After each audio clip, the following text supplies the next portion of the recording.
Welcome back, family, to the Truth Be Told podcast, where I'll be telling the truth, the whole truth, and nothing but the truth, so help us God. As mentioned in the disclaimer, we will be diving into some heavier topics today, so viewer discretion is definitely advised. Please always remember, if you're finding yourself triggered by any topics discussed here, you can always exit stage left. And remember, I'm no licensed professional, nor do I play one on social media. These are just my humble opinions. So as I said, if you're finding yourself triggered or disagreeing, you can leave your comments below or exit stage left, whichever you prefer. So let's dive in, shall we? So oftentimes, like other media outlets, I often find my subject matter while I'm on social media or looking through trending topics that may be occurring in my city or things that are just popular online, right, that need to be discussed. So when I stumbled across this picture and read the comments beneath it, I knew I had to jump on and do an episode regarding it because the comments did not disappoint, and it's definitely a topic that we should be discussing further. So, I'm going to tell you the truth, right? The woman captured in the photo is none other than Kennedy Ryan, the New York Times and USA Today's best-selling author who is known for her romance novels. She's the first Black author to receive the Rita Award for romance fiction, and she's also the founder of Lift for Autism. Kennedy is also known for openly sharing her personal experiences with depression and using her platform specifically to destigmatize mental health for Black women. So what do you immediately notice when you're looking at this picture? Is it her expression, or is it the conveniently placed prescription medication with her tongue sticking out, kind of giving that tongue-in-cheek F you, if you will, to the stigmatism around mental health? Now, if y'all haven't noticed with me by now, I'm going to definitely pick on some other stuff that the everyday eye is not looking at. The first thing I noticed was her wavy tongue. So if you're not aware, a wavy tongue is a symptom of other underlying issues such as sleep apnea, dehydration, different nutritional deficiencies, and hypothyroidism. Now, the argument could be made how those underlying issues can be a contributing factor to depression, but we won't be discussing that today. That's another topic for another day. So let's stay on topic. So let's discuss depression a little bit deeper, shall we? As you may know, some of the characteristics associated with depression are persistent sadness, anxiety, hopelessness, loneliness, feeling sluggish or fatigued, a loss of joy or enjoyment in the activities or hobbies you usually or once enjoyed in your life. Depression also causes feelings of worthlessness or excessive guilt at times as well. As I mentioned in a previous episode, there's power of life and death in the tongue. We literally have the ability to cast spells with our mouth by the very words that we use to describe ourselves and other things, whether we're projecting that energy inward or outward, right? So we have to be very careful of the words we're using to describe ourselves particularly. So when I was looking into depression, one of the main things I do when I'm studying any word is to look into the etymology of the word, where it originated, and what the original meaning is. So let's dive in. So naturally, when I began studying the origin of the word depression, where it got its meaning, all those wonderful things and what have you, of course, it's tied to the Latin word deprimere. Just like many of the words we use in the English language are tied to Latin, right?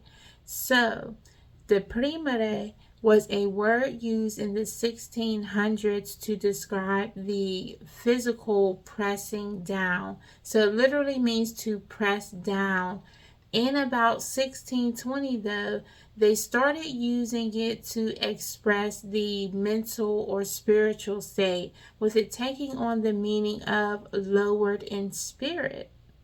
Yet, according to science and the mental health community, depression is caused by a mix of genetic, environmental, biological, and psychological factors. Yet, like everything else surrounding mental health, they conveniently leave out, whether knowingly or unknowingly, the spiritual nature of these said diagnoses and what all that may entail. Even if you look up the word psyche, which traces all the way back to ancient Greece, it means life, breath, and the term was later used to describe the soul or spirit. So when we're speaking about mental health, its contributing factors, why are we talking about what this indicates on a spiritual level? Why aren't we discussing the situational factors that play into these different mental health illnesses, quote unquote, specifically depression? Let's keep it at a surface level. We may go deeper in another episode because, in my opinion, each diagnosis can be correlated to a spiritual diagnosis as well. But that's another topic for a later discussion, so we won't be diving into that now. Maybe we'll do a part 2. I don't know. We'll see. So that leads me to my number one concern surrounding the mental health community. Why aren't we discussing the contributing factors to these diagnoses? Why aren't we discussing what is causing a person to feel, quote unquote, depressed? Why is there a sudden or prolonged sense of dissatisfaction? Are there lifestyle changes that could alter or shift these different feelings, mindsets, or beliefs? Is medication really a solution to the problem, or are we just putting a band-aid on it? After all, depression to me is merely a symptom of a deeper underlying issue. Let's be honest. Many people are often depressed because they're dissatisfied with their life situation overall. Whether that dissatisfaction is linked to relationships, careers, education, finances, whatever the case may be for the individual, it would be more beneficial to address the actual problem causing the dissatisfaction versus medicating the symptom. It's time to call a spade a spade. Do we want to be medicated into settling for a life that we know we don't want and we're clearly dissatisfied with? Or are we willing to put in to do the work, to do what's necessary to create a life we don't need medicated to survive? So rather than focusing on the depression, focusing on the situation causing that person to feel that symptom. So as I mentioned, depressed literally means lowered in spirit. So my question is, are you depressed or are you spiritually suppressed? Now, before we go any further, this is definitely not a call for everyone to stop taking their medications, throw caution to wind, and just hope that it all goes well. You actually have to do the work. So please, please, please, please, please do not take this as a public service announcement to disregard your physician's orders. You definitely want to follow the advice of your medical or mental health treatment team and seek further assistance or second opinions if you feel necessary. Again, these are just my opinions on the matter, but I definitely think we should have a further discussion about it. So let's continue. As I said, you always want to look at the definitions of words before you go labeling things. The definition of suppress means to prevent, stop, or forcibly hold something back. Medically and biologically speaking, it means to stop, slow, or inhibit the growth of something. Again, this is yet another word derived from Latin, which means to press down or hold under. So spiritually speaking, are we just really being spiritually suppressed at the end of the day? If you really evaluate it, it really looks like at the end of the day, the spirit is being held down or suppressed by life's constant circumstances, right? I think we all can attest to this. It seems to me like the spirit is being held back or suppressed by life's circumstances at the end of the day. The limitations placed on us and our minds by not only ourselves, but other people's expectations and society overall. So another important question to ask yourself is, are you depressed or are you experiencing a certain level of dissatisfaction? And if so, evaluate where exactly are you dissatisfied in your life. Is it your relationships that you need to take a harder look at? Or are you dissatisfied with your living circumstances, your career path, your education status, or your financial status? Where are some areas in your life where you can do some work to make necessary changes to make yourself feel better and more satisfied with your quality of life? At the end of the day, the goal should be a higher quality of life. Many of us are out here doing the same thing over and over again, knowing damn well that is the very definition of insanity. We are out here doing the same things, living the same day over and over, and calling it life at the end of the day. It's no wonder why the world is depressed. We are seeing the numbers of depression increase, and the amount of people, adults specifically, taking depression medications increase at staggering rates. This has to let you know that this model isn't working for us. We need to start creating systems and circumstances where people can actually thrive, be their best selves, be more happy and satisfied, and feel a more sense of fulfillment within their lives to improve the quality of life of self. And as you know, I will always get on here and preach about once we improve the quality of life for ourselves, we end up improving the quality of life for other people as well. As this can definitely create a trickle down effect once we begin to see others living their best lives and doing the things that they actually enjoy by creating a life they love to live versus settling for a life they have to medicate or try to vacate from at the end of the day.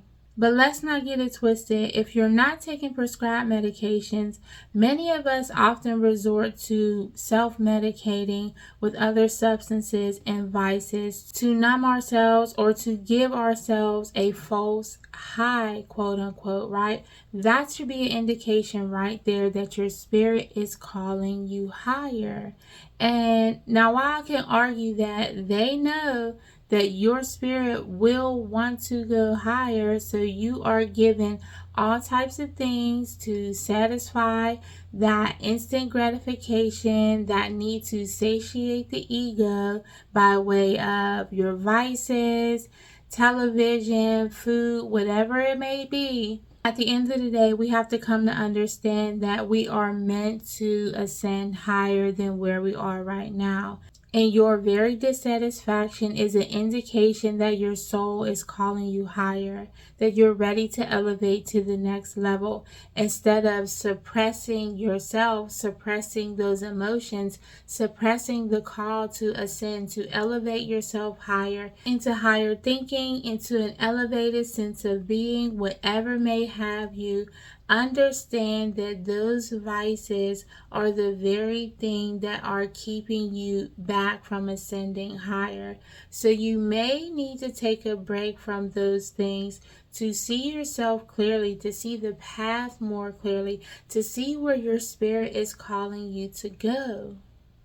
Ask yourself, what exactly is your soul calling you to do?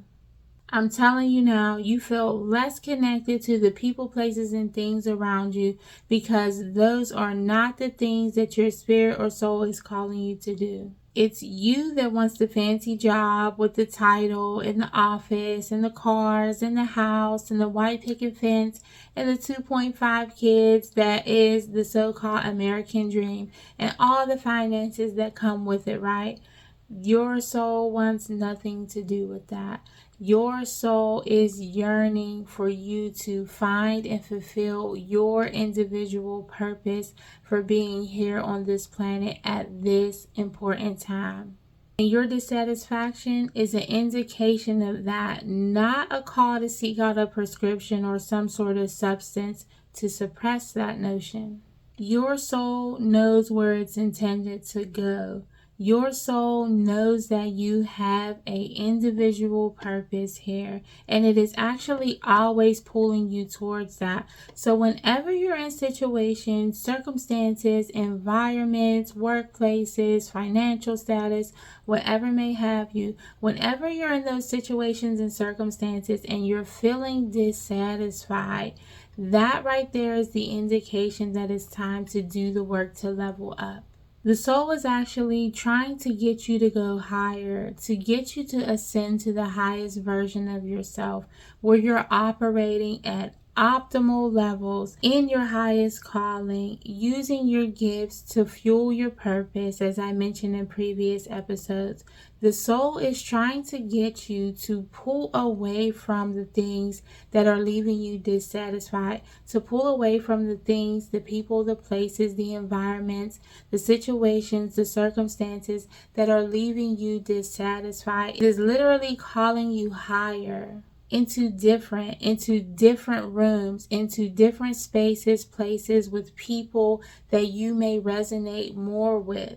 It's calling you to follow that light, that inner sense of knowing that there's something deeper, there's something more that you want, that you need, that you're meant to do. It's calling you higher into the life meant for you, into better, into creating a life that you can actually thrive in versus just survive in. It's literally calling you higher to follow those little things that make you feel happy at the end of the day. So it could be something as simple as creating an art piece, writing another poem, riding a motorcycle, for you to incorporate all the little things in your life that you enjoy. So bit by bit, little by little, you get to create a life that you actually love, and not one that you need medication to survive. At the end of the day, we are all looking for the same things. We all want to live more happy, fulfilled lives at the end of the day. No one wants to feel dissatisfied with every aspect of their life, with their families, with their homes, with their children, with their career, with their finances. This will definitely require some radical acceptance, some hard-hitting truths, and some accountability on your part on how you have come to a place where you have settled for things that you don't want, tricked yourself into believing that you could be happy with those things, and suppressed your need for more, suppressed your want to go out in nature, your need to create more, your need to express yourself more, your want or desires to have a certain relationship style. Whatever it is, it requires the absolute truth of who you are, what you want, and where you want to go in life, and more specifically, what do you want out of life. And you can't be afraid to say it. You can't be afraid to acknowledge it. Suppressing those very feelings are the things that are causing you to feel dissatisfied. Again, I'm not a medical professional. I'm not a licensed professional. I'm just telling you what I know to be true from experience. It's our job to do what we need to do for ourselves. So if you're not happy, it's your job to make yourself happy, not everyone else. That's the problem. We're looking for outside circumstances, people, situations to make us feel happy at the end of the day. And that is your job. That's internal work that you're meant to do. You're meant to create the circumstances around yourself that will fulfill you. You are meant to create your own reality, and you do that by being honest with yourself and honest with everyone around you in your wants, desires, and needs. So when we're discussing mental health professionals define mental illnesses as a chemical imbalance within the brain. And all I am suggesting is perhaps we consider this a spiritual imbalance, and we figure out how to balance our spiritual needs with our physical needs. We cannot solely focus on our physical needs as we see where that is getting us. At the end of the day, everything has a spiritual significance tied to that. And it's high time we start recognizing that, honoring that, and being truthful and honest about that, living through that, knowing and understanding that we are meant to fulfill ourselves, our souls, by fulfilling our purpose. But I'm just throwing things out there. Catch what you can. And as I always say, don't crucify the messenger this time, okay? As always, this is definitely a topic I think we should delve into further. And stay tuned for part 2 because this subject matter is so deep. I definitely couldn't cover it in one episode. So in the next episode, be prepared to discuss the different mental illnesses, the spiritual significance behind them, what we can do to repair it, and how we can continue to do the work to evolve to our highest, best version of selves. At the end of the day, that is the goal. So be looking out for that coming up soon.